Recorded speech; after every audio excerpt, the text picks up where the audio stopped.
Je suis porteur du projet Gyrolift, qui est le fruit d'une rencontre entre une association de personnes en fauteuil roulant et le CRM, qui les a redirigés vers le LISV en fonction des thématiques que nous on aborde.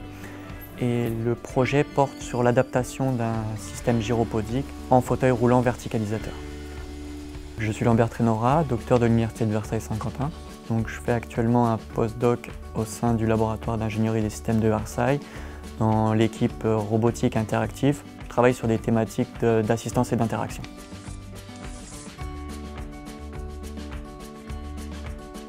Le Gyrolift est un module qui vient s'adapter sur une base gyropodique, donc comme le Segway, comme le Ninebot.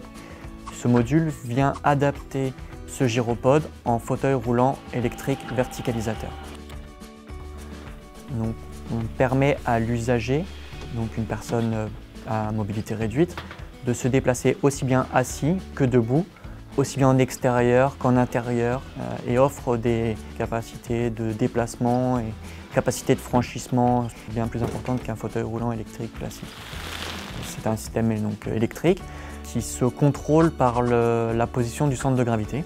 Donc l'usager se penche en avant pour faire avancer le système, se penche en arrière pour le faire reculer, et lorsqu'il a une position stable, le système ne se déplace pas.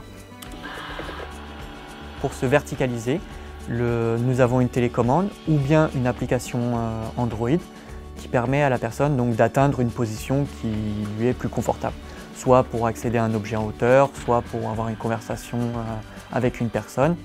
Et donc on n'est pas soit assis, soit debout, on peut très bien tenir une position intermédiaire. Mes recherches sur le Gyrolift ont un aspect pluridisciplinaire, aussi bien en robotique humanoïde pour les détections de chocs, de perturbations, qu'en assistance et interaction sur le confort de l'usager, le contrôle de l'usager sur le dispositif. Le projet Gyrolift a tout de suite été soutenu par l'Université de Versailles-Saint-Quentin. On a déposé des brevets, on a été prématuré à la FCS de l'IDEX Paris-Saclay. Aujourd'hui, nous sommes en phase d'évaluation par le CRM du premier prototype, évaluation menée au sein de l'entreprise ERDF sur des employés en situation de handicap. D'ici 2018, nous envisageons une version commercialisable.